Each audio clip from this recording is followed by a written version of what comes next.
नमस्कार शेतकरी मित्रांनो, आज सोमवार 10 ऑगस्ट 2026. शेतकरी मित्रांनो, आजही तुरीच्या दरात पुन्हा एकदा झपाट्याने वाढ पाहायला मिळालेली आहे. मग एकंदरीत संपूर्ण महाराष्ट्रात काय मिळत आहे बाजारभाव पहा चॅनलच्या माध्यमातून. पण विनंती आहे की चॅनलला सबस्क्राईब केलं नसतं सबस्क्राईब करा, कारण असेच दररोजचे बाजारभावाचे व्हिडिओ आपल्याला पाहायला मिळतील. पहिली बाजार समिती आहे छत्रपती संभाजीनगर. आवक आलेली आहे तुरीला 9 क्विंटलची. सर्वात जास्त दर मिळालेला आहे 7,400 रुपये, तर सर्वसाधारण दर मिळाला 6,950 रुपयाचा. नंतरची बाजार समिती आहे जालना. पांढऱ्या तुरीला आवक आलेली आहे 330 क्विंटलची. सर्वात जास्त दर मिळालेला आहे 8,200 रुपये, सर्वसाधारण दर सुद्धा 8,200 रुपये मिळालेले आहे. नंतरची बाजार समिती अहमदपूर.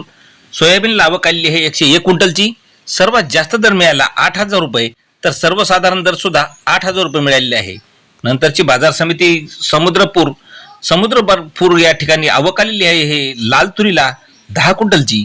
सर्वात जास्त दर मिळाला 7,500 रुपये, सर्वसाधारण दर मिळाला 7,500 रुपयाचा. नंतरची बाजार समिती बाबुळगाव. लाल तुरीला आवक आलेली आहे 550 क्विंटलची. सर्वात जास्त दर मिळाला 7,825 रुपये, तर सर्वसाधारण दर 7,551 रुपयाचा. नंतरची बाजार समिती आहे शेनगाव. लाल तुरीला आवक आलेली आहे 8 क्विंटलची. सर्वात जास्त दर मिळाला 7,750 रुपये, तर सर्वसाधारण दर मिळाला 7,890 रुपये. मित्रांनो, नंतरची बाजार समिती आहे सेनगाव. लाल तुरीला आवक आलेली आहे 59 क्विंटलची.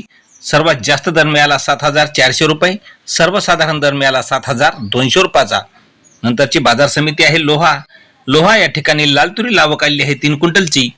सर्वात जास्त दर मिळाला 7,700 रुपये, सर्वसाधारण दर मिळाला 7,701 रुपया.